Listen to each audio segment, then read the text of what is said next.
I'm going to be reading you a supplemental report from one of Dee Dee's really good friends. The detective reached out to her to get some information because he had heard that her and Dee Dee were close. So I'm going to be reading you the important parts of that supplemental report.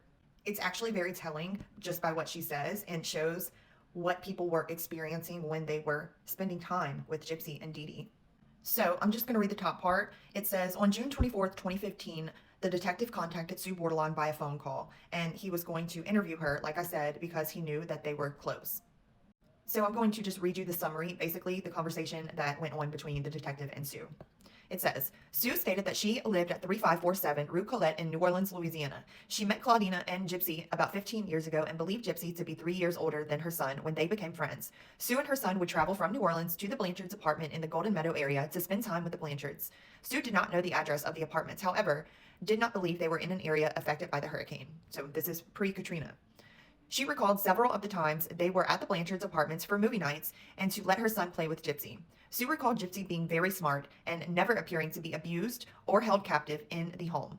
When Sue and her son were around for a lengthy period of time, she would notice Gypsy drop the childish voice. Sue also observed Gypsy stand up from her wheelchair several times to walk to the restroom, and Sue began to realize the handicaps were fake. Sue's sister, Dee Doucette, has also observed Gypsy walk. Sue also recalled a trip she took with the Blanchards to an art museum in Louisiana.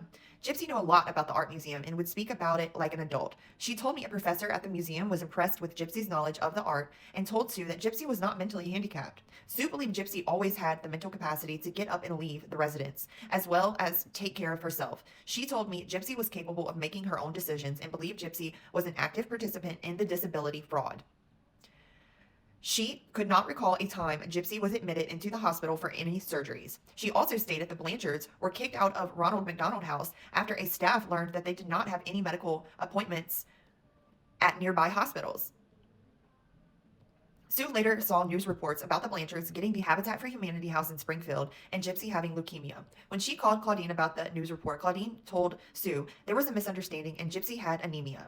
She did not have any other information to provide and stated she would contact the sheriff's office if she could think of anything else at a later time. So, if that doesn't tell you that Gypsy was a willing participant in all of this, yes, Dee Dee lied, of course, but Gypsy was pretending too, because she clearly could get up and leave by what Miss Sue said. She knew Gypsy was not handicapped. She knew Gypsy was not being held captive. She knew Gypsy could get up and walk out of that house if she wanted to. But in my opinion, Gypsy didn't want to because she was so spoiled and used to getting everything. Dee Dee did everything for her, even if that included fraud and stealing, etc. She did it for her daughter. You have to do what you have to do when you have nothing. Trust me, I come from nothing. Whenever I had my daughter at 16, and had no help a lot of times, even though my grandmother did help me. But whenever I had to do what I had to do, I did it. Did you ever see Dee Dee with fancy cars, clothes, her nails done, her hair fancy, anything like that? Because I haven't seen any photos or any evidence of that. I've only seen Gypsy benefiting from all of the fraud. So, like I said, Gypsy didn't want to leave.